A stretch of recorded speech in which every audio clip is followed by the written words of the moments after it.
দেখো বন্ধুরা, ছাদ বাগানে অনেক সবজি লাগিয়েছি। এটা পুঁই শাক গাছ,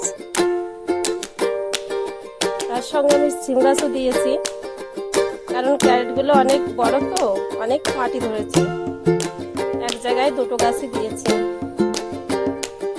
পুঁই শাক গাছ আর সিম গাছ দুটোই সিঁড়িঘরের উপরে উঠে গেছে।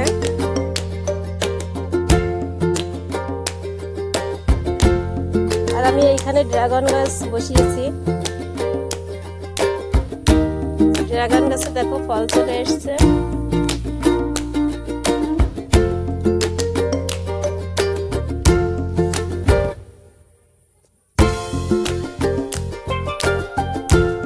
আমি এইটাই দিয়েছি শশা গাছ। শশা গাছের চারা কেবল গজিয়েছে, এইখানে মাচা করা হবে।